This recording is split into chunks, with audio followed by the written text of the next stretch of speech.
Say that again? I was hoping to be able to sit down. Why don't you sit on that table over there? I wanted to ask the chair.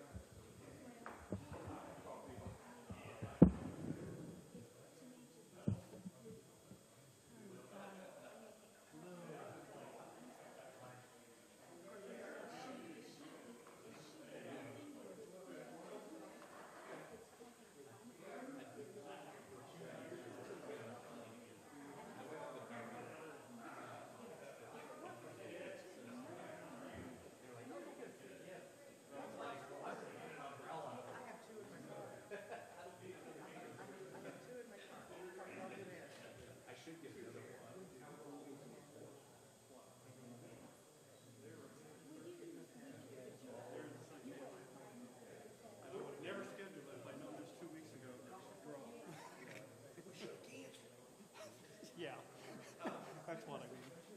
Dave and I up here, is that okay? That's fine. Or do you want us in the audience? No up here.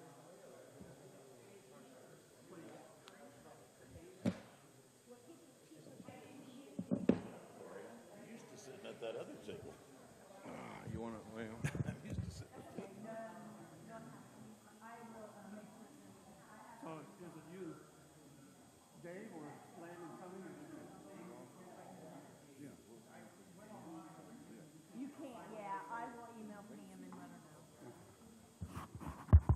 Because I responded to the confirmation.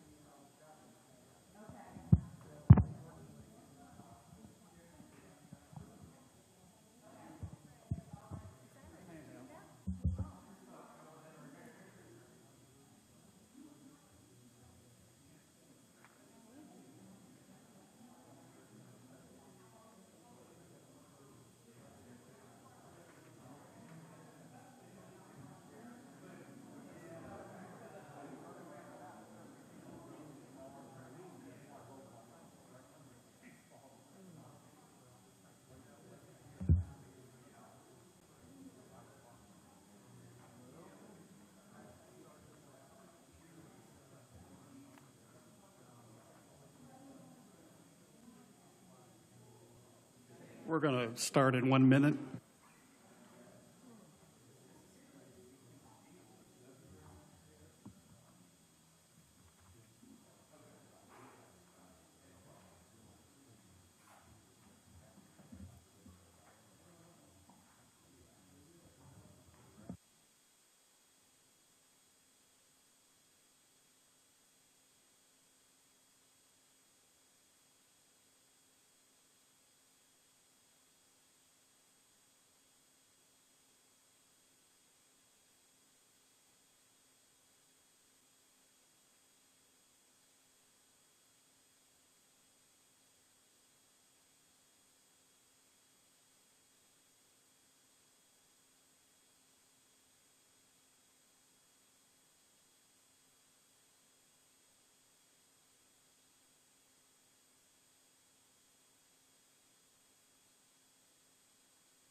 Going to call this work session of the Henry County Council on 3/18/22 to order. The order of business is to hear from the Food and Beverage Advisory Committee on their recommendations relating to the projects that were submitted for their consideration. I'd like to start with a moment of silence, if you would, please.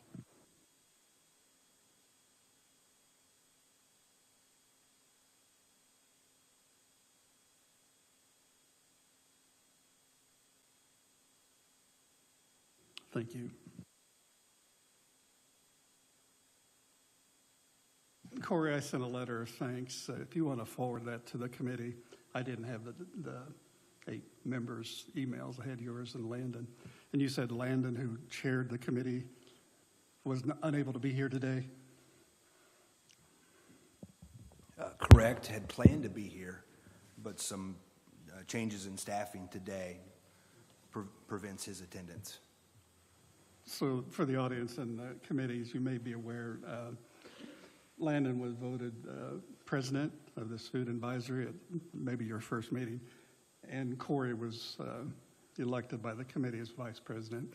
Dave Wagner from Middletown was instrumental in putting together a lot of facts and Excels and spreadsheets for their consideration after they each tabulated from a rubric that they had developed, I think at Knightstown or maybe prior. We're going to start this off. Well, first of all, thank you again. I attended maybe 4 of your 8 meetings, and I think you did a Herculean job. Job well done. Took it very seriously, your charge, and I think the outcome that you're going to present is going to be well received with some Q&A today. We're going to start out today with Joe Harvey. We were on a conference call with Lisa Lee from Ice Miller, Jason Simler from Baker Tilly, and Joel, me, in Joel's conference room last Monday relating to bonding. And we were waiting because the climate at the State House has changed relating to food and beverage in general, where they attempted a bill to phase it out altogether, except for the donut counties and French Lick. Donut counties of Indianapolis because they have to pay off Lucas Oil Stadium, and they're leveraging food and beverage in Marion and the surrounding counties to pay off Lucas Oil Stadium. So it was exempt. And French Lick, you can figure that out on your own, why they exempted them. So, Joel, if you'd like to, and I hear that Betsy Mills is on her way, but go ahead and give a summation, your legal view of what Lisa Lee said in our conference on March the 3rd, that conference call. Sure. No, the 7th, I'm sorry, yeah. Monday the 7th. And I guess I can be pretty brief with it because, I mean, it was a discussion about whether or not the council would be able to issue bonds utilizing food and beverage funds as a repayment source. And Lisa was, with the new legislation, still had some questions about it, had taken a look at it, had some additional questions, and then had called me later that afternoon and indicated she was pretty confident that the county could issue bonds if it wanted to, utilizing food and beverage funds as a source of repayment. She is going to provide a memo for your review discussing that and any conditions that would be imposed in connection with the bond based on the new legislation and some changes that have been made to the food and beverage statutory section. So hopefully we'll have that in advance of the meeting on the 28th for you to have, but she was confident, that was the upshot of our conversation after the conference call, that bonds could be issued using food and beverage revenues as a repayment source. Any questions from the council for our attorney?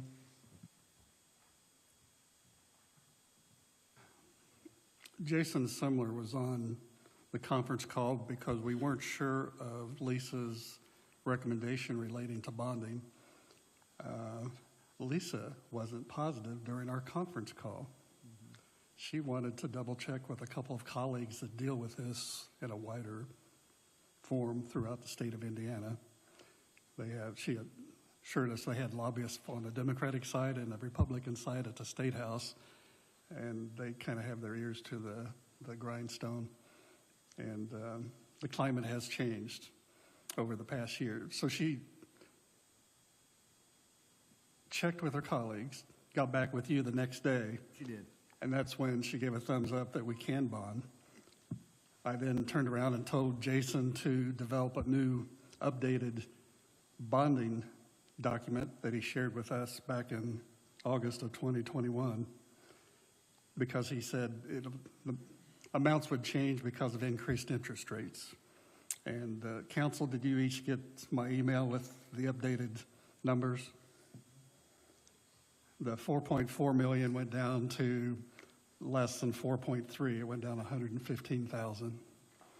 And the 150 coverage on bonds went down 65,000 since August to $3,830,000. No, that's incorrect. That's the total with interest and debt service and bond issuance and contingencies. Went down to $3,280,000, which was 85,000 less than in August. So $4,285,000 instead of $4,400,000.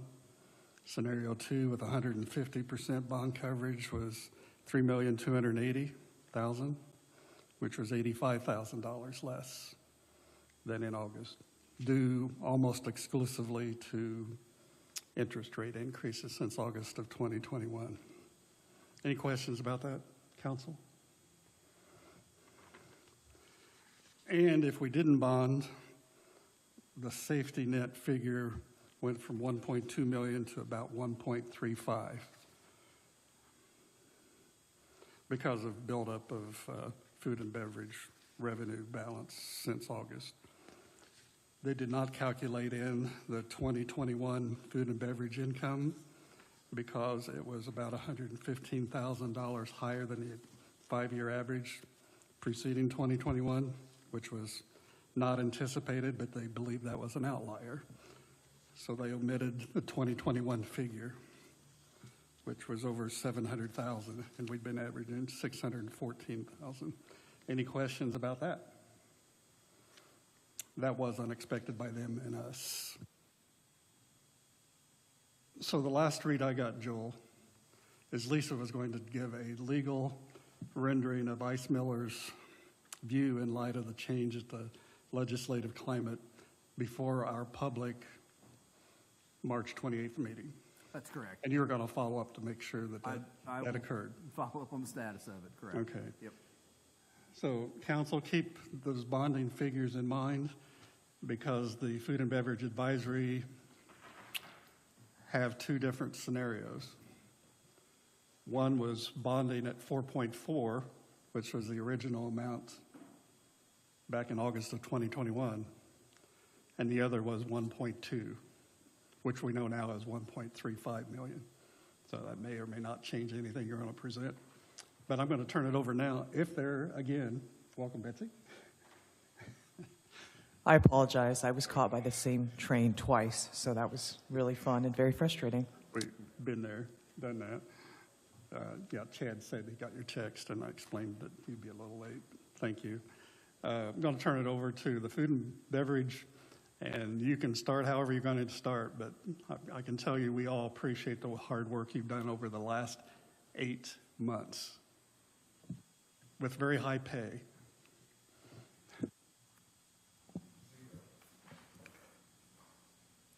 So our recommendations were provided to you via email on March 3rd. There's been substantial coverage in the newspaper about the projects and the process. These recommendations were also posted on the Economic Development Corporation website.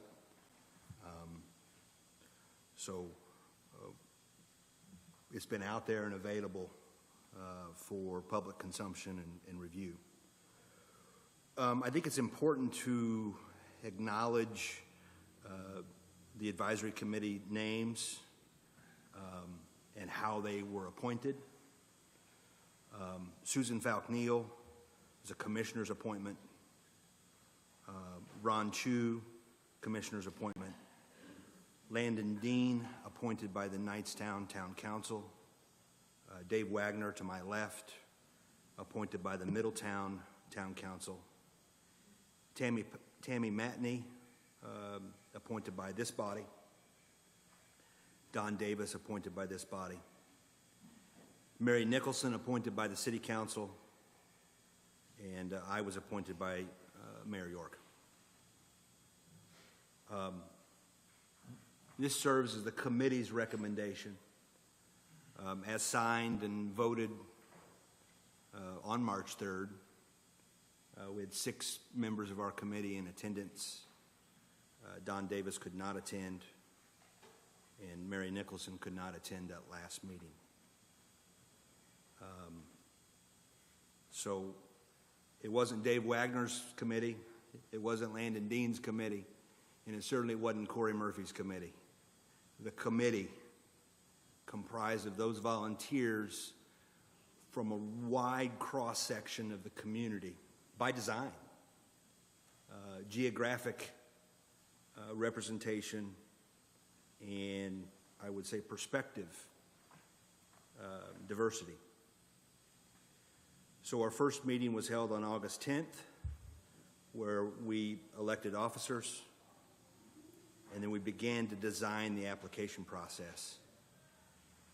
That application was shared with you, and then today, in that bulky folder, you have all 32 applications. Now, Thank you for doing that, because our correspondence last night was you thought you'd be able to provide 2. So thank you for going above and beyond to provide for every member up here. you should probably thank Kelly Wasson at the EDC. And Kelly Watson at the EDC, please. The committee's first meeting, so we designed the application. I'll take a look at it. The Economic Development Corporation gladly offered its website and its Google Forms. The initial deadline was set for October 29th. Then there was conversation in regards about, possibly the ability to bond. This body said they were open to bonding, so no guarantee, and we communicated that. Therefore, because of the opportunity for the potential of more money, the deadline was extended to January 10th. 32 applications were received. Each committee member received a printed copy of the applications and supporting materials in advance of the January 25th meeting in Knightstown. At that meeting, 3 of those applications were removed by a majority vote of the committee because the committee felt like those applications did not meet minimum threshold. Minimum threshold being its connection to tourism and economic development. It was also agreed that the remaining projects would be invited to make presentations. Also at the January 25th meeting, a discussion of conflict of interest occurred, conflict of interest as it relates to the advisory committee members. We relied on the county attorney. He provided an email to us. That email was read at the meeting. You have a copy of the email in that March 3rd submittal. Essentially, because the committee members do not personally financially benefit from any of the projects, a true conflict of interest does not exist. However, disclosure was advised and disclosure was made. Wagner disclosed a conflict of interest on the Middletown projects, and I disclosed a conflict of interest on the Destination Development Project. I'm also a member of the Newcastle Main Street. So we felt like we transparently handled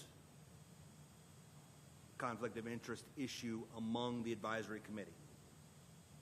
Now we get to the presentations. Up to 10 minutes were allotted for each presentation, with the committee having up to 10 minutes to ask questions. We were going to have the presentations be held over 4 days, but I failed to post notice on the courthouse doors. I failed to post notice on the courthouse doors.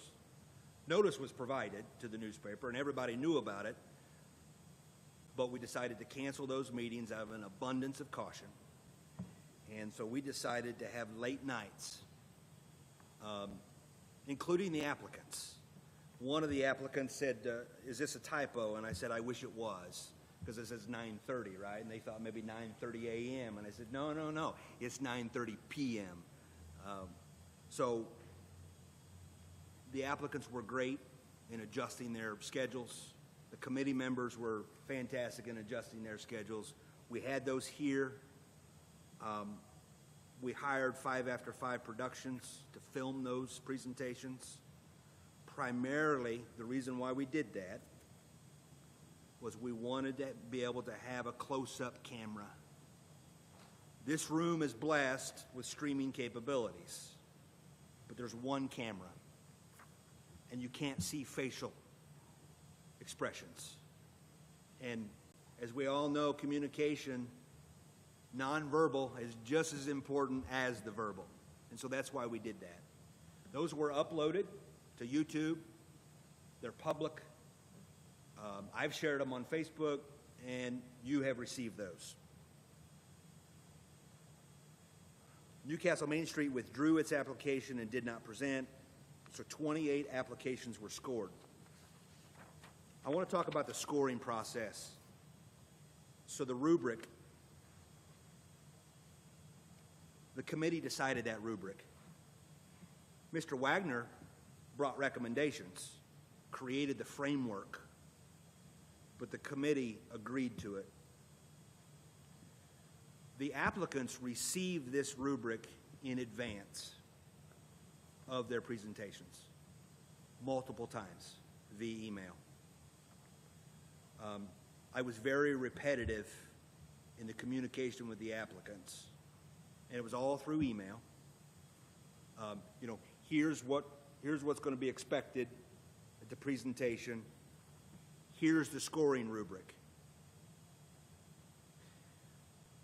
Each committee member independently completed a score for each project. And I think that's really important. And I want to go a little farther than what I put in the document. I didn't lean over to Dave and go, "What'd you score on this project? I think it should be this." That didn't happen. We scored them, we turned them in. He and his wife then spent several hours tabulating so we could get averages. And then the rankings come from the averages. And then he went a further step and he said, okay, we're going to eliminate, just for an analysis, we're going to eliminate the top score and the bottom score, and to see if that was a substantial change in the rankings. There wasn't really a substantial change. And that's kind of like they do in the Olympics. Well, it's kind of like what Baker Tilly did with that great financial year in 21. Yeah, that's an outlier. Let's throw that out. A top score was 51. So, we had over $13 million worth of requests. We had 1.2 we knew that was available. Maybe 4.5, right? So the delta between the requests and what was available, there are going to have to be some tough decisions made. So the ranking is what I describe, and I'm not speaking for the committee here, I'm speaking for me as a committee member. Bless you. The ranking is what I'll call the science part of it. But this is not all science. This is art and science. Or if you want to go, this is objective and subjective. The ranking was the objective part. What we did with the data was subjective. Although, a majority vote of the committee. And to my recollection, Dave, correct me if I'm wrong, we had some divided votes, but they weren't close. 5-2 was the closest vote we ever had. We voted on individual recommendations, and then the entire recommendation was voted upon, and that was 6-0. Before you continue, just curious, the two members, I should back up and say our condolences to Jim McShirley, who passed away. It was a 9-member board, and he passed away last fall. And I know we've talked to Vicki since then, but that was a great loss. And I know it was a great loss to your committee as well, and that should be noted. But six out of the 8 signed this document. Do you have any feel about the other 2 based on their participation in meetings number 6 and 7, for example? Or have they seen this and said, I'm okay with this as well? Or? So before the document, what I'll call the cover letter to the recommendations, before the cover letter to the recommendations was voted upon by the committee, every committee member saw the document.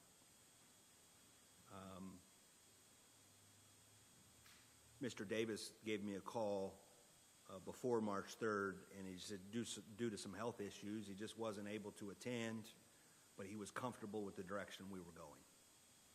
I can't speak with in regards to Mary. I don't know. I do know that she was on board the last meeting, which I was able to attend, and she participated in the Q&A and the discussion, and seemed to be favorable with the direction, though she didn't perhaps have an opportunity to sign off on it. she didn't have major concerns she expressed at the next to the last meeting. I will say that, the commissioners, and specifically Commissioner Tarantino, they tried really hard to find a replacement for Mr. McShirley. And the informal feedback was when the potential replacements understood what was going to be required over the next 4 weeks, they said, no, thank you.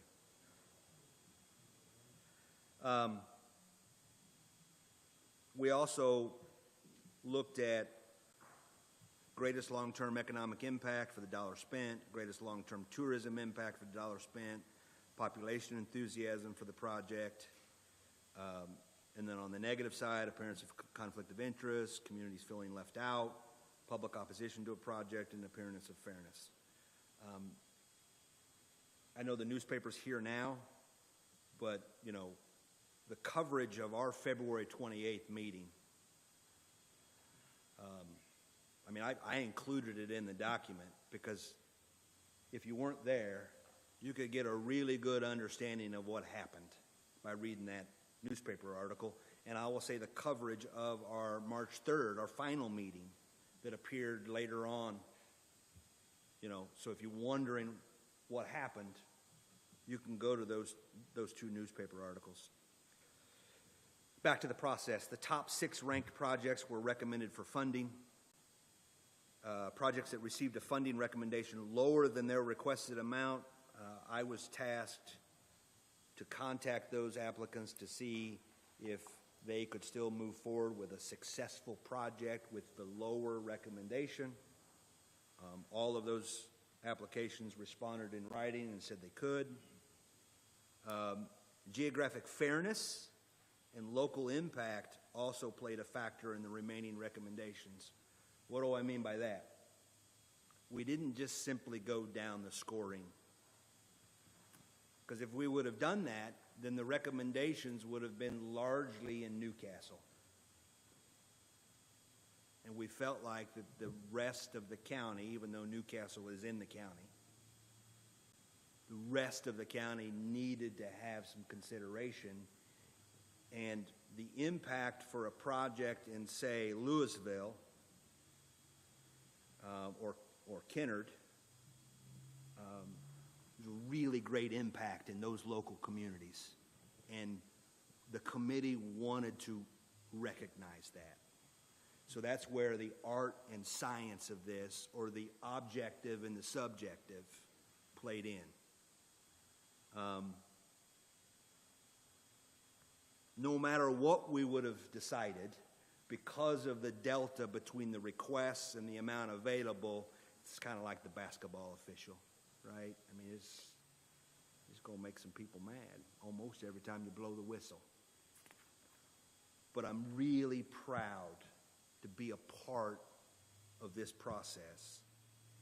And the committee, I think, did a hell of a job. Any questions about the process? Do you want to add anything, Mr. Dave?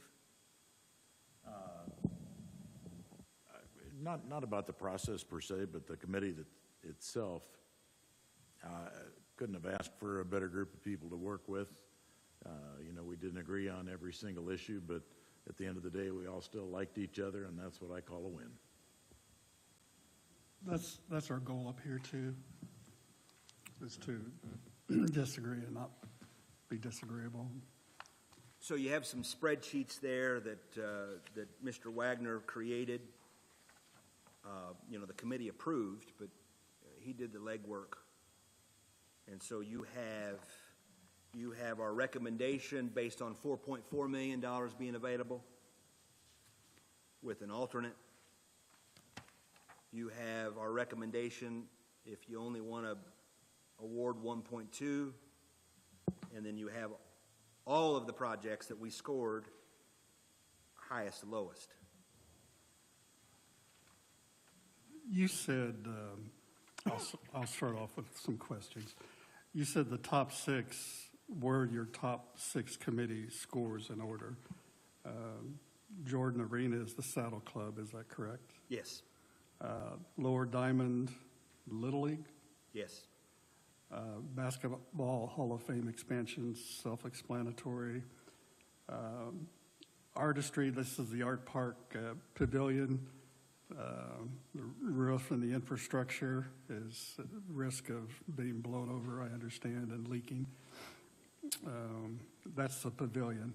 What's the annex? The annex is the smaller building, but our recommendation focused only on the pavilion. Okay, the part that the infrastructure was failing. Okay, then we have the Newcastle Henry County Sports Park and I think it's the class of 1974. It says 1974 Trojan Lane project. Trojan Lane project has nothing to do with the class of 74. Okay. The official name is Project First Progression. Okay. Explain, because the title here maybe is not a true representation of the project. So the application, which you all have a copy, just conveniently happens to be the first application in your stack. Only because Kelly just printed them in the order that they were submitted. So if you look down halfway on the front page, project title, the applicant put 1974. And so we just simply cut and paste, and that's how 1974 got there. Now, that's probably an error, but if you move on in the rest of the application, you know that it is the Trojan Lane First Impression Project, landscaping, lighting, so on and so forth, and then the presentation that Mr. Perdue did on behalf of that project was very clear what he was talking about.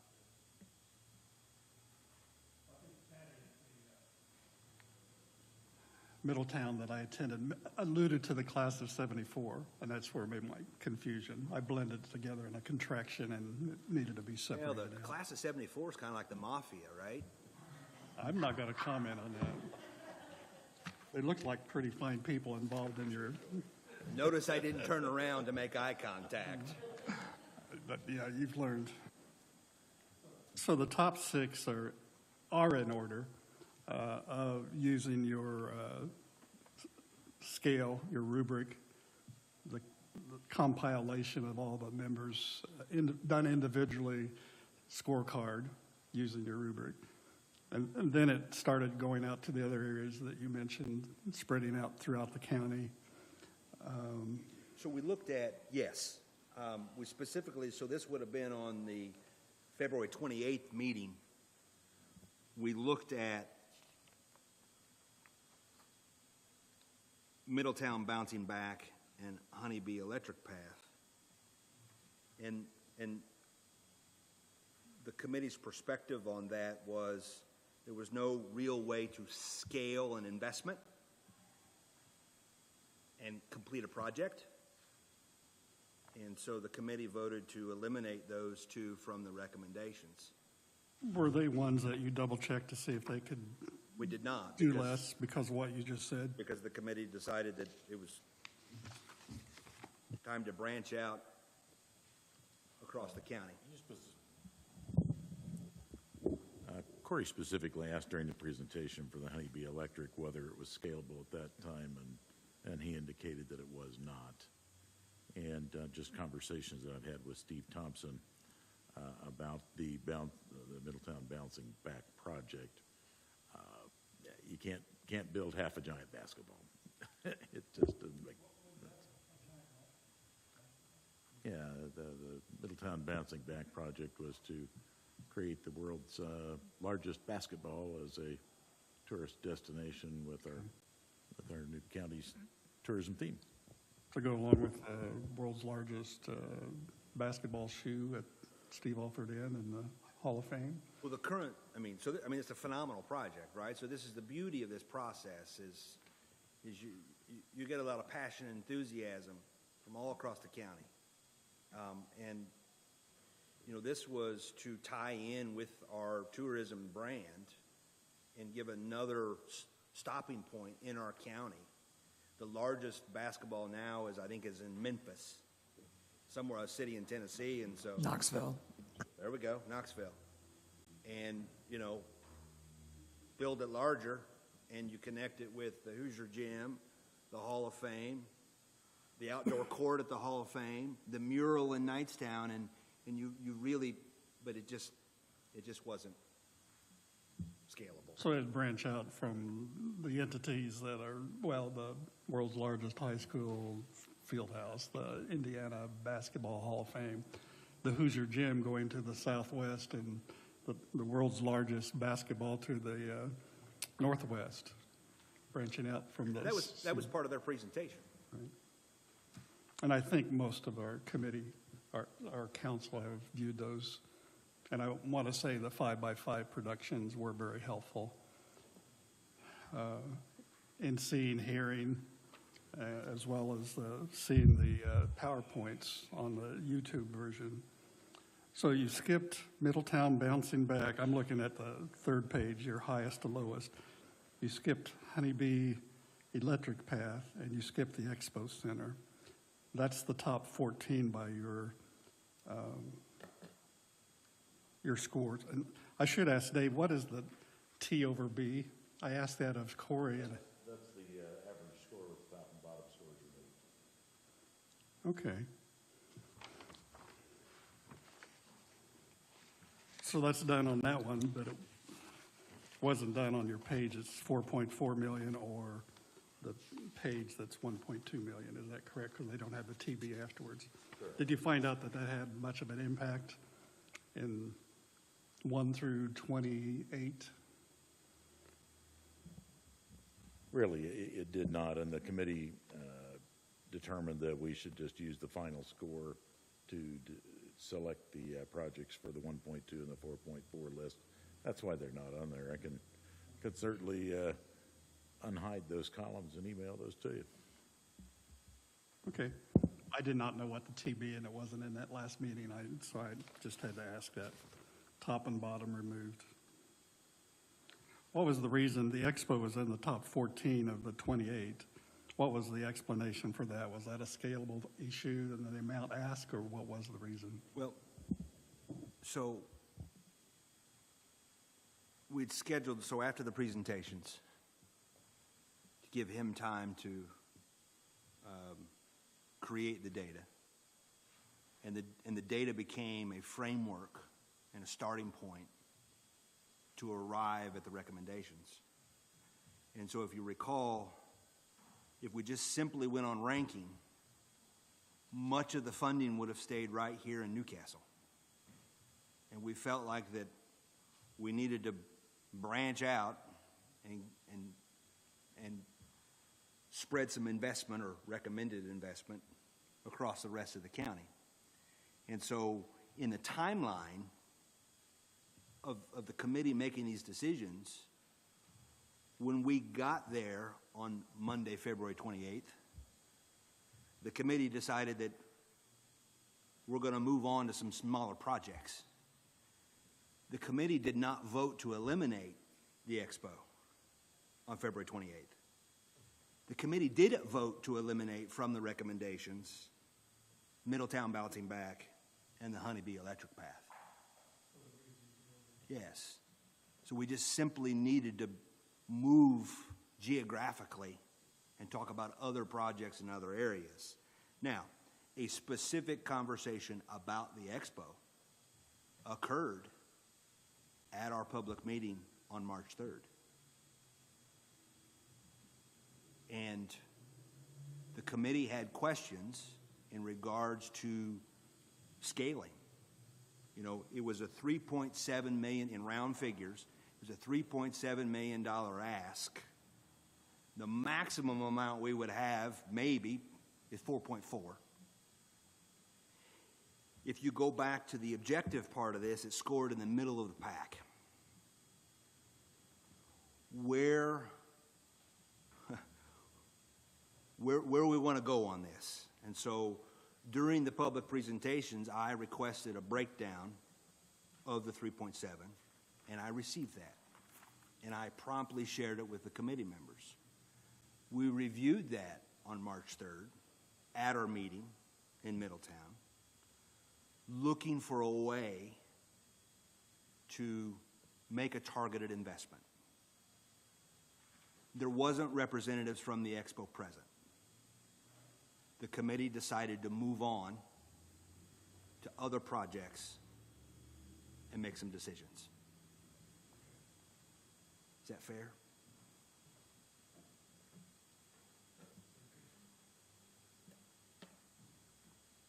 You did the top 6. You skipped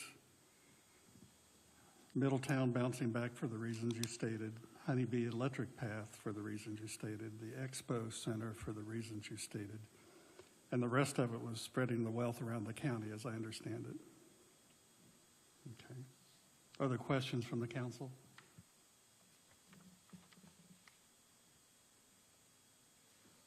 I would say that if you look at the $4.4 million recommendation,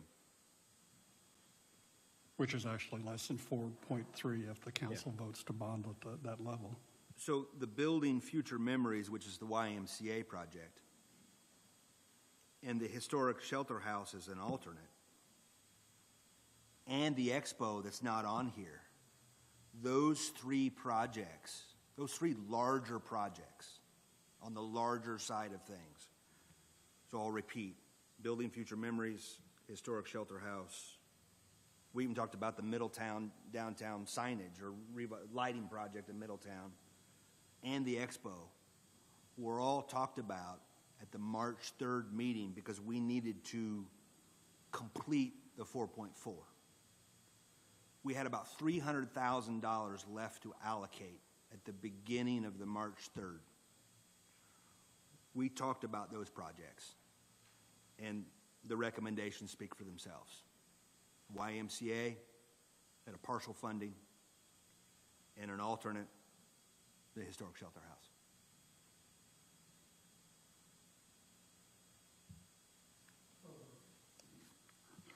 So the Building Future Memories is the YMCA. Yes. And if the council votes, and I'm not suggesting they vote today until we get that final read from Lisa Lee from Ice Miller, but if the council votes at that 125 bond coverage,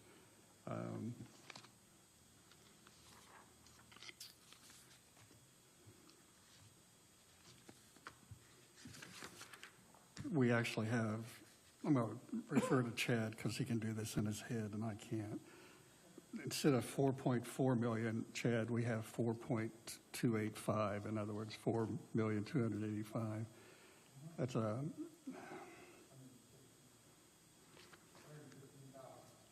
115,000. I guess I did say that at the intro. So we need to cut 115,000. Would it be your recommendation that we cut that off of the YMCA, or do you have a recommendation for that? Because it sounds like that was your last ad on that last night. You're looking at 2 members of an 8-member committee. I would say the safest thing is we don't have a recommendation. So it'll be up to the council. Okay. Council, be aware that their total came to the 4.4 million is from the August 2021 document from Baker Tilly, and that figure now is 4,285,000. So we have to cut, according to Chad, $115,000 from somewhere if the council, after hearing the recommendation from Ice Miller on March 28th, decides to bond at the highest level. So make a note. Any questions, comments?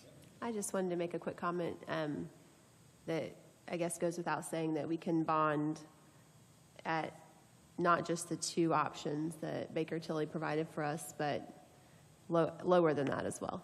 You know, that was our ceiling, but we could also bond for a lower amount. Right. They gave us recommendations of 150% bond coverage, which is the more conservative, at $3,280,000. Still conservative, but not as conservative. They felt comfortable in recommending at 125% bond coverage, now 4.285. It could be anywhere in between, or we could opt to not bond, and the new figure is 1.35 million, up from 1.25 because of some putback and payment towards the existing bonds since August of 2021. Other questions, comments from the council? Just want to say thank you to the committee for all your hard work. I mean, you guys have put in countless hours over the past, 9 months, and it's been really impressive to observe. I guess I would only ask of Corey and them on the committee, tagging on to what Susan said, if we were decided to bond and we opted to bond less, do you think some of these projects would still be able to function on a lesser amount? Or do you think this is the minimum requirement to make projects succeed? And I know I'm putting you on the hot spot here, so the hot seat, but I mean, because I know some of these projects have opted for less already. Just trying to understand where we should start on there. If this you feel are the bottom on the minimum required on most of these projects, or if there may be some options to talk to the project about taking a lower dollar figure. I phoned a friend. That's a very fair question. Corey brought to the table the answer to the lower funding amounts from all of the people that he asked, not just the people that made the list. Some of those people didn't make the list as well. One of those outfits was the Building Future Memories, and we were at $4,098,000, and the decision was made to go ahead and fund Building Future Memories with the balance that was left up to $4.4 million. Building Future Memories was the last thing that we added to the list.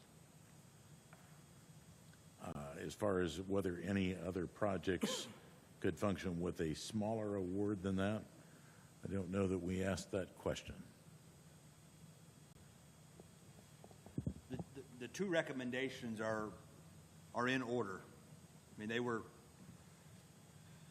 they were decided upon, voted upon by the committee. Of course, the council can do whatever the council wants to do, but in terms of looking for further advice from the committee, unfortunately, these two members are unable to provide that because we wouldn't even be a majority vote of the committee. Chad, you probably already figured out that if Mr. Wagner stuck his neck out a little bit further than what Mr. Murphy did, which if, and this is a big if, being that it was the last one added to the list on March the 3rd, if the Building Future Memories took the brunt of the $115,000 less than we thought back in August, again, realizing that the council may not be in favor after listening to Lisa Lee's final report and recommendations to bond at that level or to bond at all. That would go from $301,000 to $720,000 to $186,720 if that was the one that took the reduction since August. Any questions, comments? Well, it's difficult to just kind of go there because using their rubric scores, there are actually several projects above them on the actual 4.4 sheet. So I think it all bears a discussion.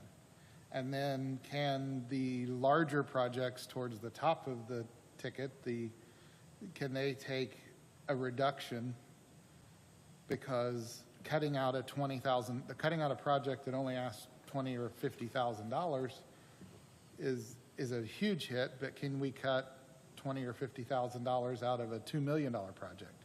I mean, I think we've got to look at all options on the table.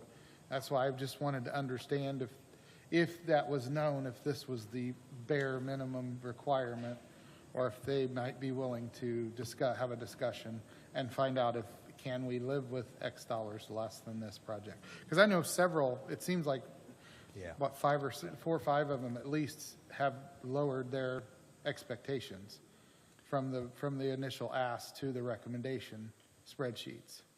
So I think it's important to note, for clarity purposes, that looking at the 4.4 list, The Jordan Arena, that funding request or funding recommendation is a reduction. Renovation of the lower diamond is not. The Indiana Basketball Hall of Fame is a $1 million reduction. The request was at $3 million. The recommendation is at $2 million. The renovation of the pavilion is a reduction. The Newcastle Henry County Sports Park is a $500,000 reduction. The Trojan Lane is also a reduction. The Osborne Park softball revitalization is a reduction. It's a little different on the 1.2, not much in terms of the reduction. Jordan Arena was fully funded.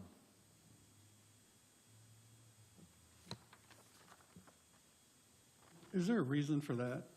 If they said they would take, you said on the 4.4 million on the first page of the table that was 192, and it was fully funded on the 1.2, which is a lot less money. To my recollection, as we were building these recommendations, literally him adjusting the spreadsheets on the screen where people could see, the thought process was, that's our top scoring project. I even commented that the tourism study that our office did a couple years ago identified the Saddle Club as a major economic driver from a tourism standpoint. The committee decided on the 1.2, let's fully fund their request. I actually do have a question. Excuse me. I know that the Newcastle Henry County Sports Park is a really ambitious project and a very exciting project, and I'm happy to see so many members of the governing board here. We're being recommended that we would give them $1 million, but they need to raise $15 million. Can anybody speak to I see on your form, you expect to have private investors and donors, but can you tell us how that's going or the current status of fundraising for that? It's going well. There will be year-round, physical therapy offices in there that will have a year-round income that will help provide really that project. Is the city going to bond for it, or how does that work exactly?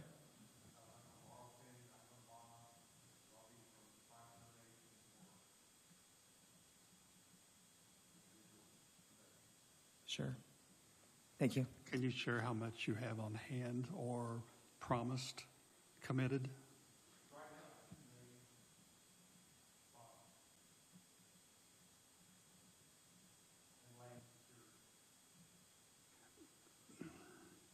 I saw where their application had 300,000 over 5 years, was it? 300 a year for 5 years, 1.5 total. So in essence, you approved, whatever, 3 1/3 of that. 3 1/3 years of that. Is that right? The committee felt like it was not its responsibility, nor within its pay grade, to recommend a pledge of funds over a number of years. Well, we already established the pay grade. So I understand. That's how the committee handled that. Okay. You didn't go into banking and amortization and all the calculations. Okay. Understood. I guess I want to go back to that number. So it sounds like you have $3 million. If we give you the $1 million, that's 20% of the total. Where does the other 12 come from? And are you doing the project in phases or? Okay. Sure. Do you want to share what the first phase would look like for everyone? What would be the first thing people see operational? First phase started out to be baseball facilities, but with the hospital getting involved, like Blue Pal, Simpson, and their interest in running year-round offices and facilities, it would be the indoor sports complex. We bought all that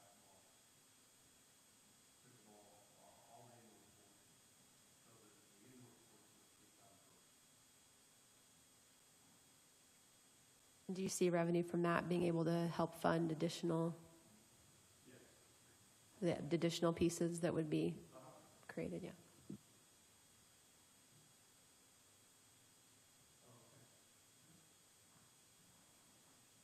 Do we need a mic up there, Bobby?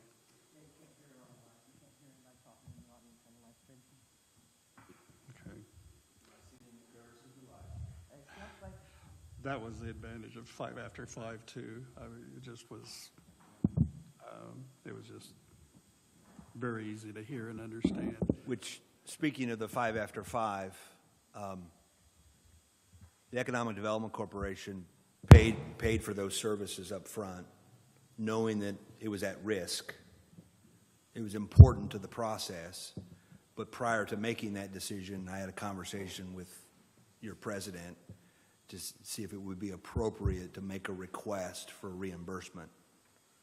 And so I'm just planting the seed today. This is a work session, but at your regular meeting at the end of the month, I'll be asking the county council for a $1,700 reimbursement. And I told them to proceed, and it was up to the council to decide on that when it came before us, which is now March 31st, so. But it turned out to be very helpful to have those available to the committee members that couldn't attend, and then it's out there for the world to see, including elected officials that might be asked to vote. It was very helpful for us too, because we can watch the presentations now before we vote on them. It was a wise investment. And knowing how hard you've worked to be transparent, that further helped to know that everybody could see those presentations and be on the same page. They were also Questions about the sports park, I'll answer any questions you have. Joel, if you wouldn't mind in detail, could you explain to me what the difference between bonding money and going to the bank and borrowing money is? Could you just explain that, please?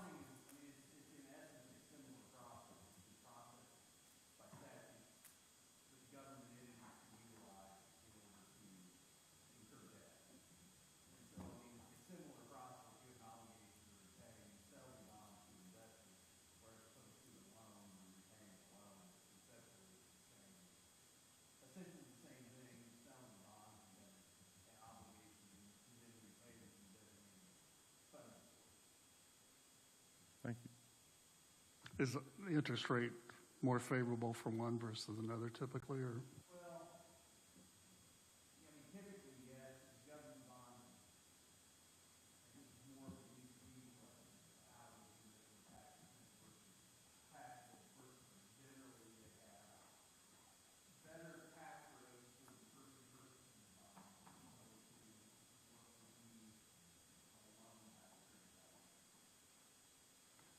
They opted to pay for the Justice Center with GO bonds, is that correct? They were paying off in 2024. Well, I think there was a separate bond issue done for the Justice Center that was done, gosh, I want to say that was built around 2002. It was done to release the transaction, which is another bond structure type process that's utilized for projects. Thank you. The mayor came up to answer questions, and I'm not sure, were there others to ask him while he was up? Or? We get off on tangents sometimes.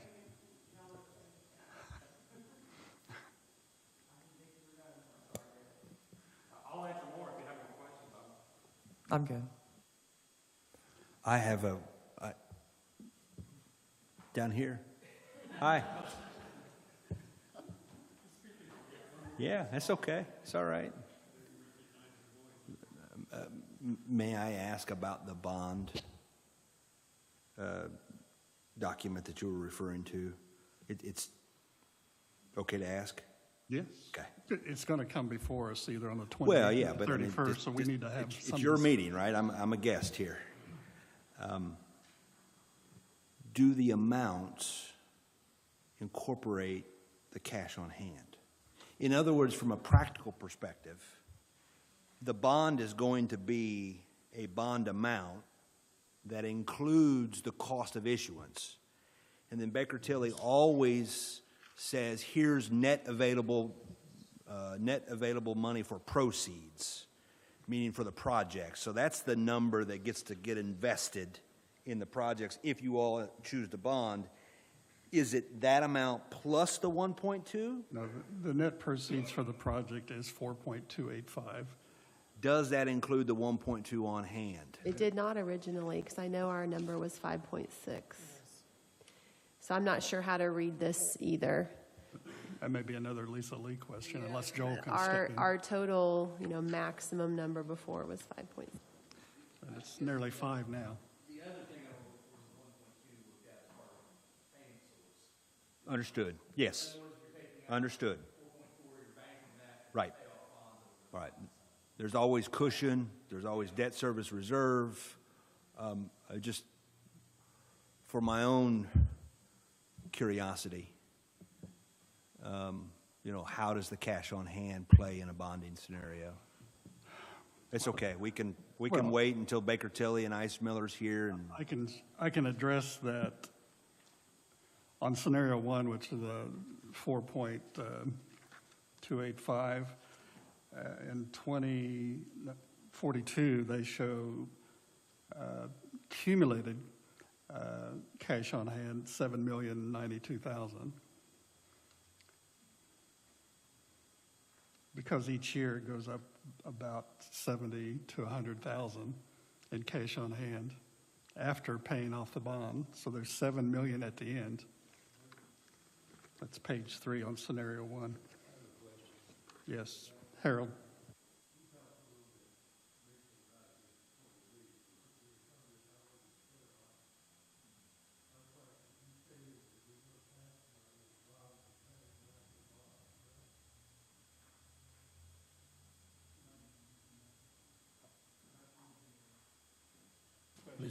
I'm sorry. Kenan, It was, sorry, Harold, I didn't hear you. I didn't know. I thought it was on. It's taped down. Before the meeting, I talked with Ken about this a little bit because I was unclear on some of this about the bond. And as I remember, didn't you tell me there was no county tax money would be involved in paying back the bond? Yeah, I mean, if you use food and beverage tax for as a payment source, it would be food and beverage tax. Whatever's collected on that would be what we use. So this will be off of future food and beverage money that we have? Correct. 1 cent. If you go get a $1 Coke at McDonald's, 6 cents goes to the state of Indiana to do with whatever they please. 1 cent goes to what we're dealing with here. What'd I say? Oh, 7 cents. Yeah. You pay $1.08 for a $1 Coke. 7 cents goes to the state of Indiana. 1 goes to what we're addressing here. And you're also dealing right now, though, on an unrelated issue with taxing financing bonds for Boar's expansion. And that will be like you mentioned, will not have a net tax impact. Is that probably the correct way to say it? So yeah, And as long as, buying a bond, so that's, another project you have out there, that maybe that's where the discussion of no county additional tax revenues be used on that. That may be what you're thinking about. yeah. There's If- no tax increase. So since we're relying on the food and beverage tax from the people coming through and people who reside here in Henry County, pardon me, is there any danger because of our inflation situation right now, and there's even talk of a possible serious, I heard this morning, recession. This would have a little bit of bearing on the spending, wouldn't it? I mean, it could. That's probably what you'd rely on Baker Tilly to give you estimates on numbers as to what they anticipate you'll have in future years for pay bonds. Well, maybe it's strange, but these are questions I have. I'm concerned. So Harold, if you don't mind, I could address your concerned because in Baker Tilly's form there, that's what that 125% and the 150% mean. They build in a cushion to ensure. So if we could lose nearly a fourth of our revenue and still be able to pay the bond, so that way the bond to be paid. So that's what those figures mean on those bond reports. Ken, and I do want to reference back, you said 7 million on hand. That's actually the debt service amount. The on hand is only 2 million, 2.4 million, 2.5 million. So we'd have 2.5 5 million. million after 42. The debt service is the 7 million. Okay, yes, on page 3, you're correct. Yes. Thank you. We like your number better, though. so Yes, we I wish it definitely was do. Can we make correct. it that? Choose your number. We would have a healthy balance at the end of, at the beginning of 2042.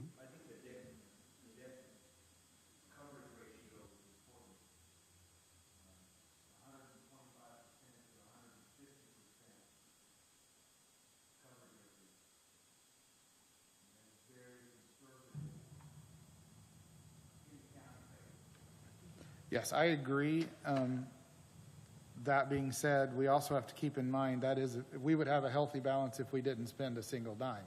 So these home repair projects we're doing with the homeowners, the restaurant resiliency funds, all the other great projects, the 200th anniversary, all those things is what come out of food and beverage. So that means we would have $0 to spend if we tried to hold that amount. So right now we have roughly, was it a little over $300,000 a year currently that we have available to bank up to do what we're doing and use for other projects along the way.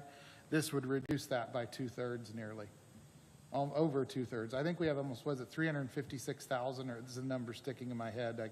I don't have my other paper in front of me, but it's over 300,000. So if we bonded the full the first scenario 1, we would cut our reserves down by 2/3. And then our cushion even more so. Because of Harold's brought up a great point. We did have a dip when COVID hit. We have had dips. We had a dip back in, was it 7-8 time frame? We took a pretty, almost a double-digit dip back then, which if you take a $60,000+ dip and you only have $120,000 in reserves, that gets tight. It's doable, but it gets very tight.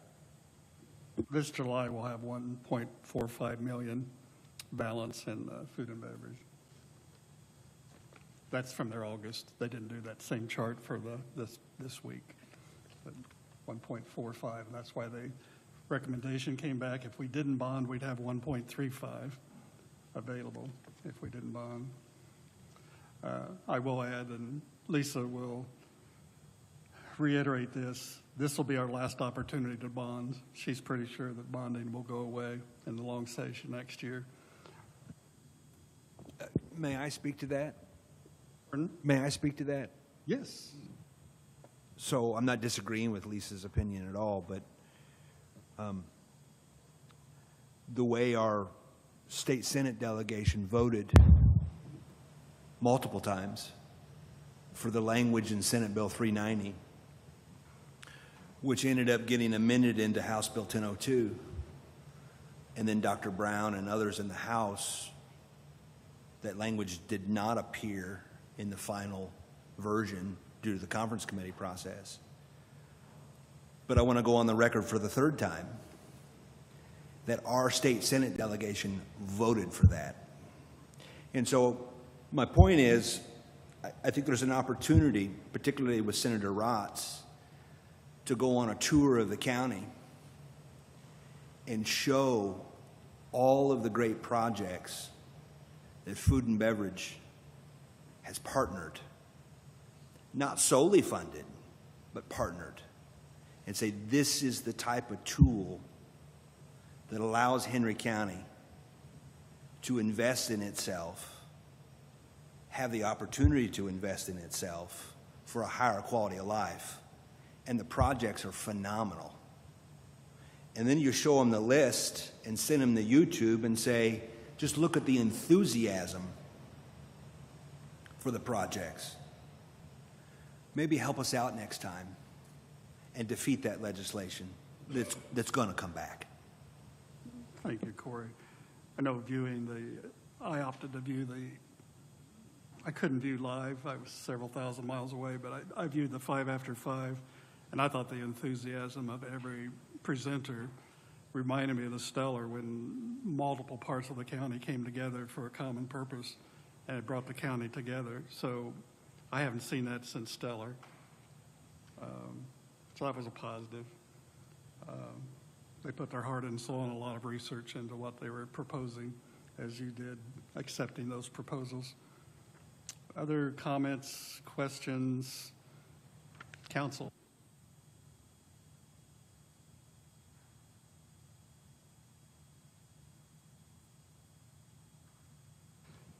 I think the bonding issue, it sounds as if we probably will ask Baker Tilly, and if Lisa can't be here, maybe have her available on Zoom. You have to be available on Zoom. So we will have a Zoom option to let you know ahead of time on March 28th. Ideally, and it may not be feasible, we might have a decision at our March 31st, but that may not be feasible. And then we have another special meeting on April 5th. Yes, thank you. Thank you very much. For consideration of the Boar's Head expansion project, and that got moved back. There was some initial hope we'd be able to accept that and hear that on the 31st, but that just was not. There's too many things that had to line up, and the timing wasn't quite right. So spring break did move some things back, including a couple of council members who couldn't be here for a regular meeting next Thursday, and thus the reason for the 31st. I don't want to close this. I have a comment. Yes. You can go ahead, though. I'd like to speak to Harold. Domino's came to town and has been doing very well. They came from Ohio, and they've been paying 7% sales tax. Well, I think we got that straightened out. They didn't know to pay the 8%. So that 8% for every restaurant, every fast food place in town pays 8%. That 1% goes into the food and beverage. I just want to clarify that it will not affect the taxpayers by that 7%. It would never take money out of that 7%. That's kind of what you sounded like, or thought that it might take taxpayer money out of that 7%. It's only the 1% that's already designated for that. Well, actually, I mentioned, pardon me, when I talked with Cannon before the meeting, he made that clear to me. Okay. It must have been misunderstood the way I stated it or something. I don't know. Yeah, it would only come out of that 1%. It would never come out of the 7% that goes to the state.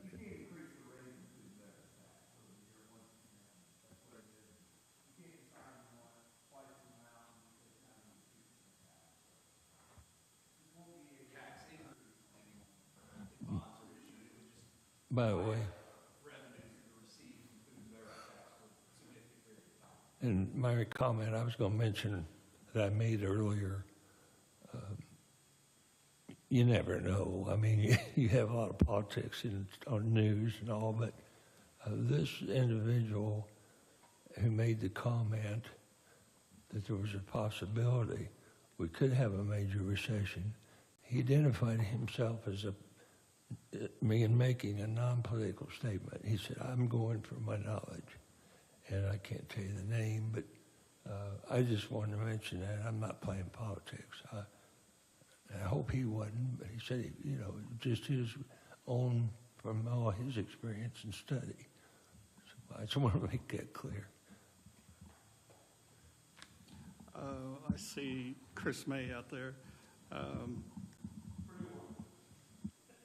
I saw that. I was not dialing or texting or, but it did pop up on my phone. Boiler up.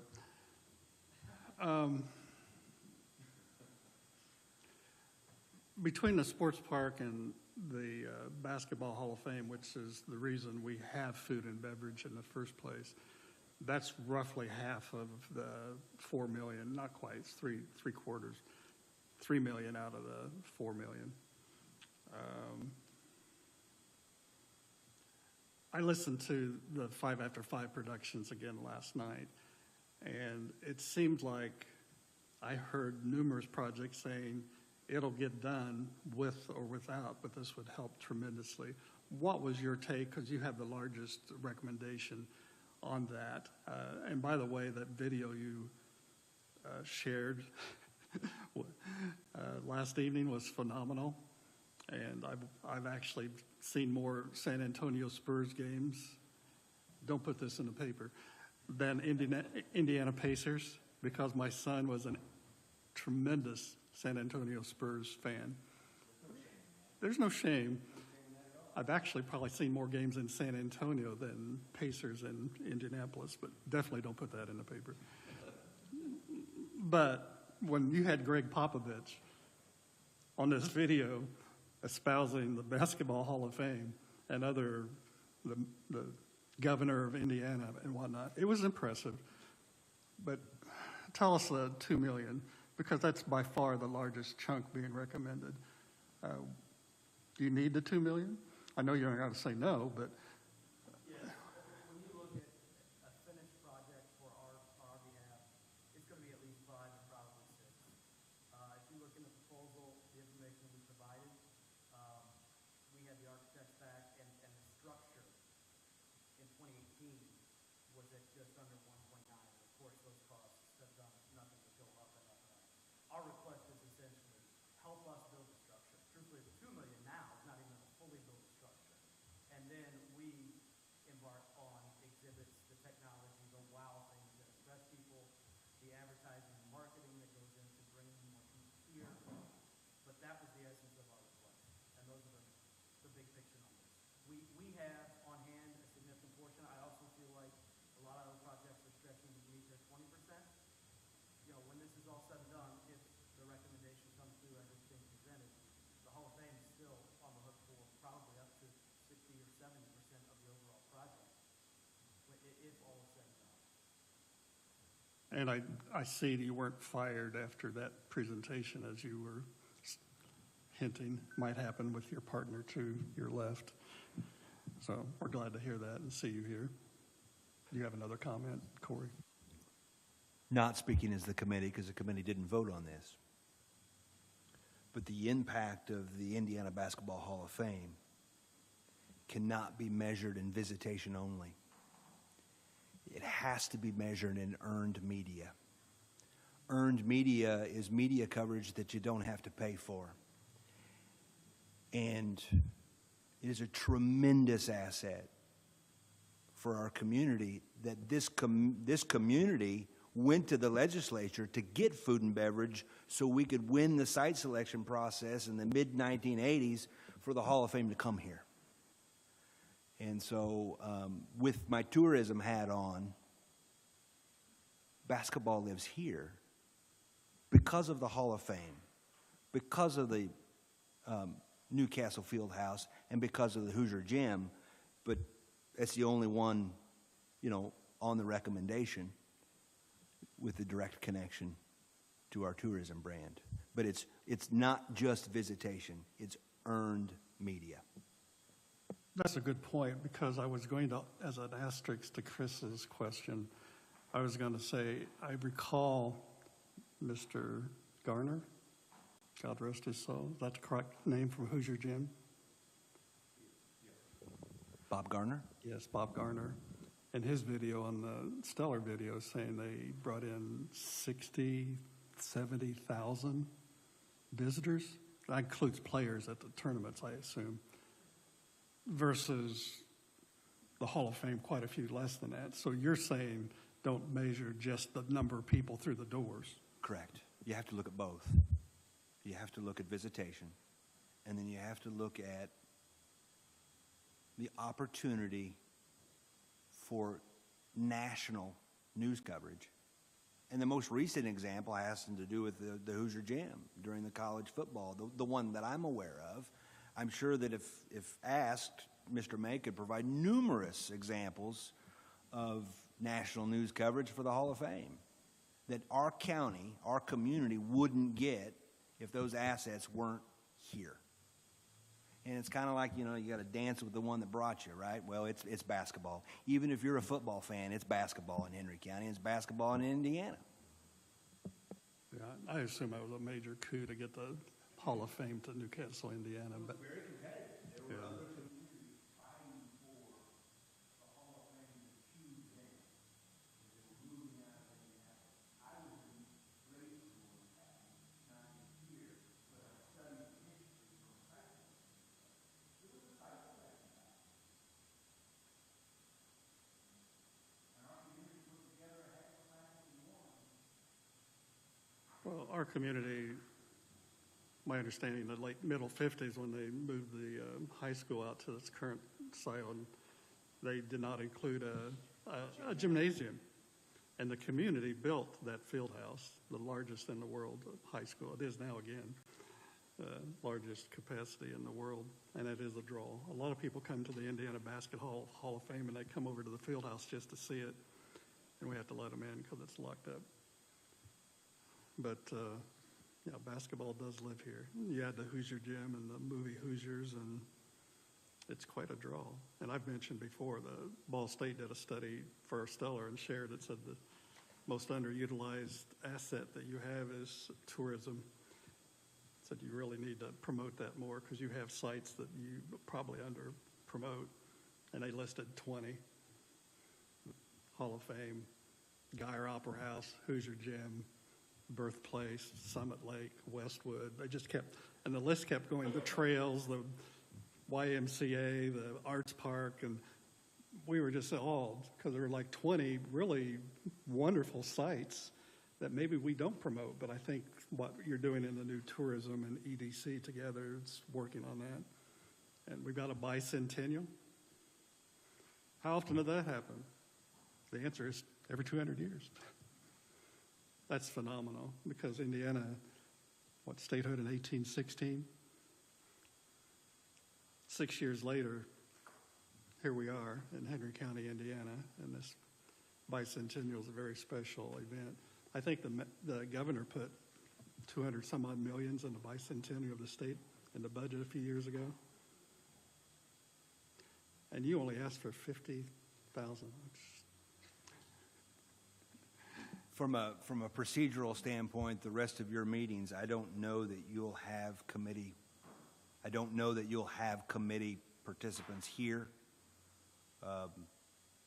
This meeting was identified as the Q&A with the committee. I'm going to be somewhere else on March 28th. So is Joel. I can't speak for the rest of the committee, but I guess we appreciate the opportunity and permission to be dismissed. So, We have some comments down here first. Yes. Okay. so during the meeting, I reached out to Jason Simler with Baker Tilly to confirm if our cash on hand is included in that bond figure, and he said it is not. Our cash on hand is in addition to, so we could add that 1.365, I think you said, million to the top of those bond numbers. So just for clarity's sake. In theory, one could lower the bond amount, Yes. use the 1.2, and get to the 4.4 pretty easy. You could, but, and yeah. Or less, or, any number in between. We numbers are 0 to 4.285 plus the 1.3. Ken and I have a comment, if that's okay. So I think it would be good for the council to talk through just making sure everyone understands the bonds we currently have against food and beverage and how that could impact our decision. For example, we have the first bond coming off in '23, which would free up almost $300,000 a year. Just say we did not bond.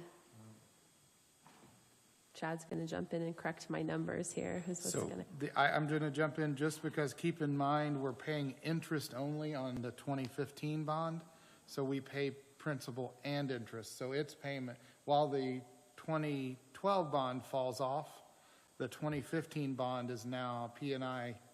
So it actually increases by 120,000. The net is still we go from paying a debt service of about 340,000 a year to paying a debt service about 170,000 a year. So we increase $70,000 a year in revenue received that we don't have debt service commitment for, but it doesn't exactly work that it falls off because of the interest only bond scenario. I will still say, though, I appreciate Chad correcting me because that was a big deal, but I do think that in order to make a good financial decision, we should all understand what bonds we're currently paying against, when they come off, and how that could impact our choices.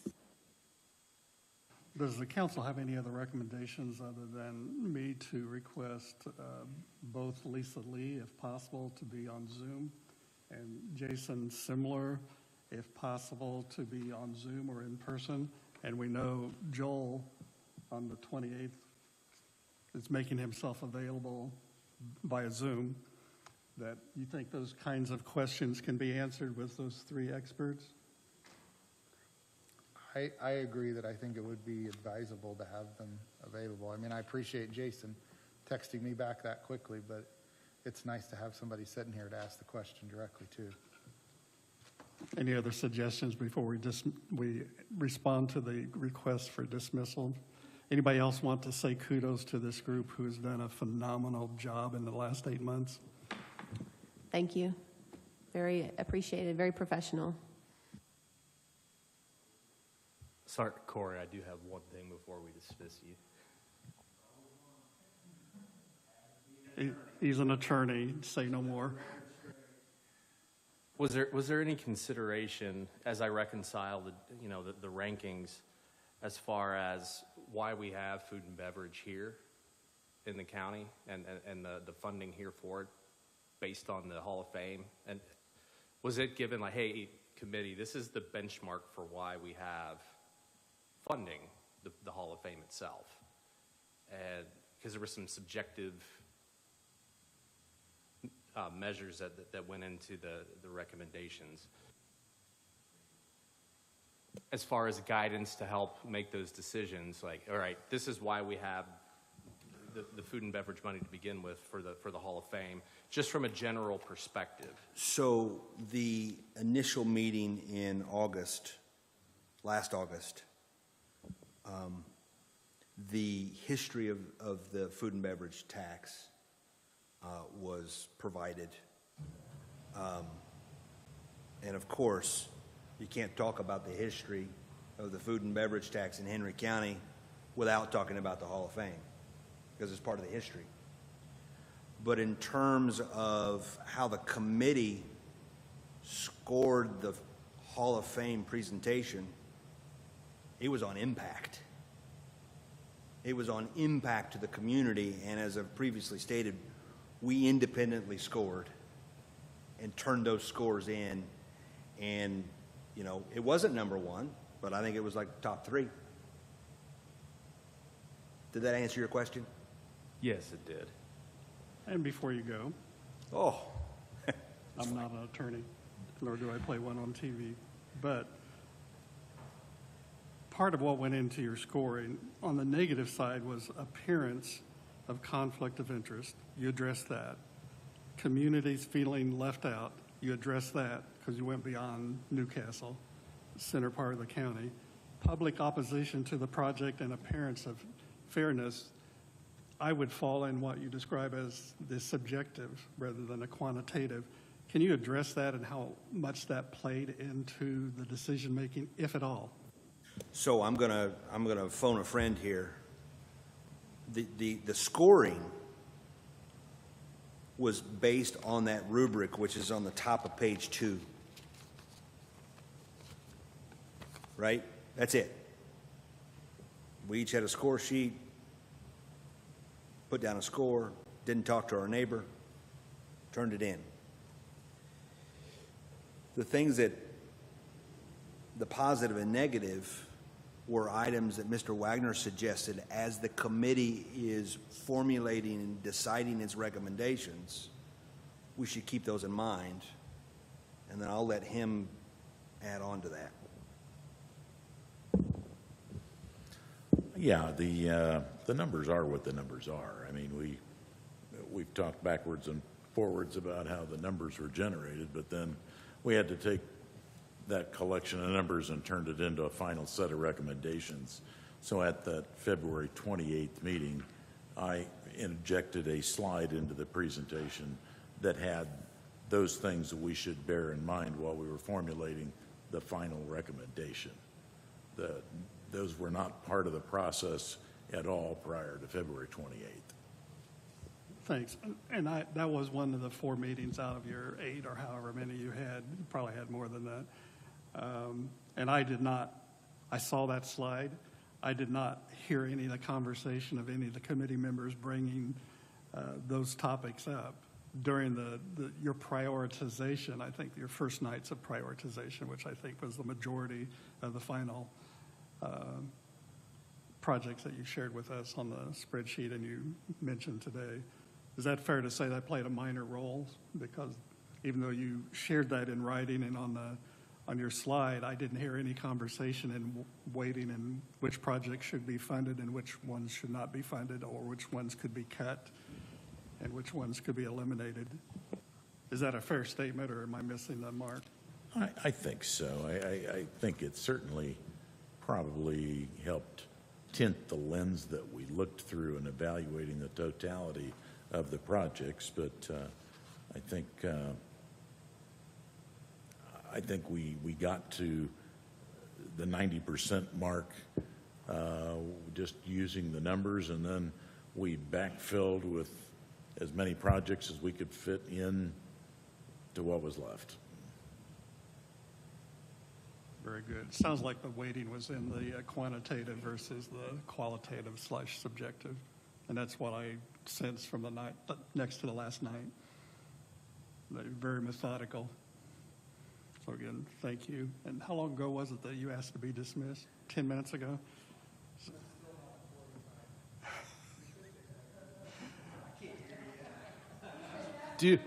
Thank you, Bobby. Any other questions, comments, or I'll entertain a motion to adjourn on the 28th? Public meeting on the 28th, yes. Just one more. Was the statute itself used to help formulate the scoring process and ranking the process? Okay. But you did say you passed out the statute on that first meeting, but it was never discussed, but you passed it out.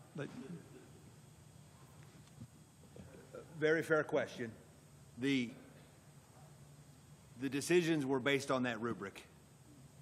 And then the process that we talked about, we did not look at the statute. The statute influences the threshold, connection to tourism, connection to economic development. That's the main point of the statute. Motion to adjourn. Here's a second. Thank you, audience. 28th at 6 o'clock on the 28th, public meeting.